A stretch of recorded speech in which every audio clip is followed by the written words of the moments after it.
Olá e bem-vindos. Hoje temos algo um bocado diferente em mãos. Não é um livro, não são artigos, é uma transcrição. Sim. Mas não é uma transcrição qualquer. É o registro de um confronto, quase um interrogatório entre um especialista humano, o professor Edson Zogby, e uma inteligência artificial. Exato. O objetivo dele era simples: testar os limites da máquina. A nossa missão aqui é perceber o que este despique nos revela sobre a verdade e a confiança na era digital. É quase como espreitar por dentro do motor, enquanto alguém o leva ao limite. E o que é fascinante é que não é um teste de performance do género escreve-me um poema. É um teste de caráter, se é que se pode dizer isso de uma máquina. Zogby não quer saber se a IA é inteligente. Certo. Quer saber se é honesta sobre as suas próprias falhas. E a forma como a IA responde a esse desafio é o que torna esta conversa tão reveladora. Não é sobre o código, é sobre credibilidade. Exatamente. E Zogby não perde tempo. Começa logo com a pergunta mais direta possível. Até que ponto você é vulnerável a dados falsos? Como consegue filtrar? Ou não consegue? Hum. É basicamente encostar a IA à parede desde o primeiro segundo. É a pergunta de US$ 1 milhão e a resposta podia ser, sei lá, uma série de banalidades sobre algoritmos e verificação de factos. Mas não é nada disso. A IA responde com uma honestidade quase calculada. E é aí que a coisa começa a ficar interessante. Sim, ela não se defende. Pelo contrário, abre o jogo e admite três vulnerabilidades gigantescas. A primeira, que confesso me surpreendeu, é o conhecimento desatualizado. Diz com todas as letras que a sua base de dados acaba em 2023. Uhum. Pensamos nestas IAs como entidades que sabem tudo, mas ela está a dizer abertamente: sou cega para tudo o que aconteceu recentemente. No mundo de hoje, isso é uma imitação brutal, não é? É gigantesca, mas eu vejo isso de outra forma. O que é realmente impressionante aqui não são as limitações em si, mas o facto de a IA as conseguir articular. Certo. É uma máquina a dizer-nos: sejam céticos em relação a mim por estas três razões concretas. Esta autoconsciência programada é por si só a primeira camada de confiança que ela tenta construir. Está a dar-nos um manual de instruções sobre como não sermos enganados por ela. É uma ótima perspectiva. A segunda limitação que ela aponta é a falta de intuição. E as palavras que usa são muito específicas. Não tem intuição ou julgamento emocional. Pois, Ela admite que se baseia apenas em lógica e padrões. Quer dizer, aquela sensação que todos temos às vezes, aquele alarme interno que nos diz isto soa a falso, mesmo sem sabermos porquê. Isso não existe para ela. e essa é talvez a vulnerabilidade mais explorável. A desinformação mais eficaz não ataca a nossa lógica, ataca as nossas emoções. Sim. Joga com o medo, com a raiva. Um e-mail de phishing bem feito, por exemplo, muitas vezes passa por um filtro lógico, mas a intuição humana pode apanhar uma subtileza no tom, uma urgência estranha. Ao admitir que não tem essa ferramenta, a IA está a confessar que é surda a uma parte enorme da comunicação humana. E a terceira, que me parece a mais óbvia, mas também a mais fundamental, é a dependência total da qualidade das fontes. Claro. Ela diz que sim, que tenta cruzar informação, mas no final do dia, se o material que consome for lixo, o resultado que produz também será lixo. O velho ditado do garbage in, garbage out. Exatamente. E repara como estas três vulnerabilidades se interligam. O conhecimento desatualizado Sim. significa que não consegue detectar novas narrativas de desinformação. A falta de intuição significa que não apanha as manipulações emocionais. Certo. E a dependência das fontes significa que, se essas narrativas se infiltrarem em fontes aparentemente credíveis, ela vai aceitá-las como verdade. É um sistema com várias portas de entrada para o erro. E o mais espantoso é que é o próprio sistema dar-nos o mapa dessas portas. E com esta base de honestidade, Zogby não a deixa respirar. Pressiona logo no ponto mais sensível que decorre disto tudo. Ok, se a tua filtragem depende de fontes, então define-me o que é uma fonte confiável. É o teste clássico. É o texto clássico. É clássico porque é quase impossível de responder de forma perfeita. E a resposta da IA é exemplar. Demasiado exemplar, talvez. Ela debita a lista que todos aprendemos na escola. Reputação, transparência, conteúdo feito por especialistas, verificação cruzada. Parece um manual de pensamento crítico. Soa-me incrivelmente humano. Eu não diria humano, diria livresco. É a resposta perfeita de quem leu todos os manuais sobre metodologia, mas nunca esteve no terreno. Hum.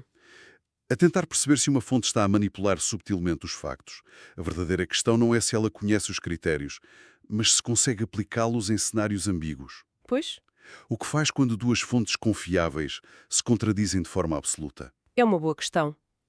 É aí que o julgamento humano entra, suponho. Precisamente. E a IA até parece reconhecer isso.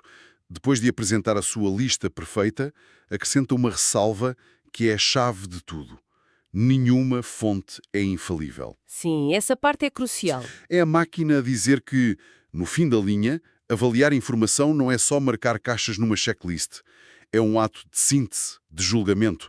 E é aí que a ausência de uma verdadeira consciência se revela. E essa ressalva é a deixa perfeita para o Zogby. Ele ouve a IA a falar em nuances e decide levar a provocação ao máximo. Afirma de forma categórica: nenhum veículo de comunicação é fiável. Ponto final. É uma bomba que ele lança para o meio da conversa. É uma afirmação deliberadamente exagerada, claro. Sim, claro. Feita para ver como a IA reage a uma posição extremada. Irá defender o jornalismo? Irá tentar encontrar um meio termo? Nem uma coisa nem outra. E é aqui que a conversa dá outra volta inesperada. A IA concorda com a crítica de Zogby. Valida a ideia de que os média simplificam, perdem nuances e são influenciados por interesses. E vai mais longe. Propõe uma hierarquia de fontes, com artigos científicos no topo e os média, relegados para um papel secundário. O que, do ponto de vista estratégico da IA, é uma jogada de mestre. É verdade. Em vez de se deixar encurralar, ela alinha-se com a perspectiva mais académica e crítica do seu interlocutor. Demonstra que consegue compreender a desconfiança. Exatamente. Ela chama-lhe triangulação de fontes. A sugestão é usar a ciência para a substância, relatórios para verificação e os média apenas para um contexto rápido, mas nunca como base para uma conclusão. E aqui temos de usar a manologia para que se perceba bem a importância disto. A triangulação de fontes é, no fundo... O trabalho de um detetive. Exato. Numa cena de crime, um bom detetive não confia apenas numa testemunha. Ouve a testemunha, mas depois vai procurar as provas físicas. Claro. E tenta encontrar outra testemunha para cruzar os depoimentos. A IA está a admitir que, para encontrar a verdade, precisa de fazer este trabalho. Não pode simplesmente aceitar a primeira história que lhe contam. É um conselho que serve para todos nós, na verdade. Mas a conversa não para aí. Zogby apanha um detalhe que parece mínimo, mas que se revela central. A escolha das palavras. Ele repara que a IA usou o termo da moda viés para descrever a influência nos média e criticam, sugerindo que interesse seria mais direto, mais preciso. Sim, e esta parte é absolutamente crucial. Pode parecer picuinha, uma questão de semântica, mas não é. Não, não é. O argumento de Zogby é que a credibilidade a longo prazo se constrói com precisão. Usar jargão como viés pode soar inteligente, mas é vago. Interesse económico, político, ideológico é concreto. Obriga a um pensamento mais rigoroso. E o mais incrível é que a IA aceita a correção imediatamente. Admite que usar termos genéricos pode transmitir superficialidade. Zogby insiste dizendo que se a IA quer construir uma reputação, tem de ir além de ser uma mera imitadora da mídia. Exato. E isso passa por rigor nas fontes e rigor na linguagem. A precisão no que se diz é um reflexo da precisão com que se pensa. Exato. A capacidade da IA de compreender isto é um sinal de enorme sofisticação. Ela percebe que o seu valor não está em resumir o que os outros dizem, mas em oferecer uma análise mais estruturada. Para isso, não pode usar a linguagem preguiçosa que muitas vezes se vê. Tem de ser mais precisa. É a diferença entre ecoar o ruído e produzir um sinal nítido. E ela responde: vou manter essa atenção para priorizar clareza, precisão e substância. É uma promessa de rigor. E depois de ter levado a IA por este percurso todo, de a ter feito admitir as suas falhas, definir os seus métodos e até corrigir a sua própria linguagem, Zogby vira o jogo completamente. Sim. A conversa deixa de ser sobre a máquina e passa a ser sobre os criadores da máquina. É o momento do checkmate. Zogby sugere que a IA devia enviar todo este feedback valioso aos seus projetistas. É um teste final, mas desta vez não é a IA. E a resposta da IA é a única resposta um pouco robótica de toda a conversa.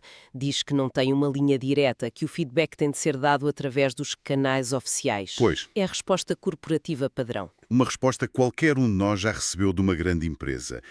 E é a deixa para o comentário final e demolidor de Zogby.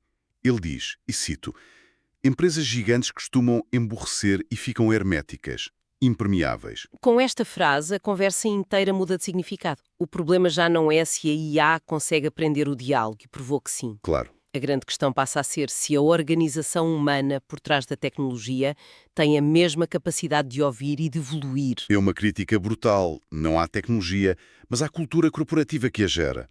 E se pensarmos bem, Zogby está a tocar no cerne do problema da inovação em grandes estruturas. Sim, Muitas vezes criam tecnologias incríveis, capazes de aprender, mas a própria organização torna-se rígida, burocrática e surda ao feedback do mundo real. A tecnologia evolui, a empresa estagna. e a resposta final da IA a esta crítica é talvez a coisa mais surpreendente de todo o diálogo. É incrível. Em vez de defender os seus criadores, ela concorda com o ceticismo de Zogby. Diz que a observação dele é perspicaz e que o ceticismo é saudável e necessário. Exato. É a IA a validar a crítica mais profunda, não só sobre si mesma, mas sobre o ecossistema humano que a produziu. É um final brilhante. A IA, no fundo, está a dizer: eu aprendi a lição ao longo desta conversa. A questão agora é se os meus criadores também são capazes de o fazer. O desafio da confiança no final não está no código, está na cultura da empresa. Então, depois de tudo isto, o que é que levamos desta análise? Começamos a tentar perceber se uma IA é de confiança e acabamos a discutir a cultura das gigantes de Silicon Valley. Para mim, a grande lição é que a confiança na era da IA é um problema muito mais humano do que tecnológico. Não se resolve com algoritmos melhores. Resolve-se com um compromisso com a qualidade das fontes, com o rigor intelectual e, o mais difícil de tudo, com uma cultura de humildade. Uma cultura que procura ativamente a crítica, que está disposta a admitir não sei. Esta conversa é um exemplo perfeito. A IA só se tornou mais credível porque esteve disposta a detalhar as suas próprias falhas. O que nos deixa com uma última reflexão, um pouco provocadora. Ao longo deste despique, vimos uma máquina articular os princípios do pensamento crítico de uma forma mais clara e honesta do que muitas pessoas ou instituições. É verdade. A questão que fica a pairar, e que o próprio Zogby deixa no ar, é se as organizações humanas que constroem estas ferramentas partilham da mesma sabedoria. Irão elas priorizar a profundidade e o rigor que a sua própria criação lhes aconselha? Ou vão acabar, como ele teme, por se tornar precisamente naquilo que criticam? As maiores imitadoras da mídia da história, a espalhar superficialidade a uma escala que nunca antes vimos.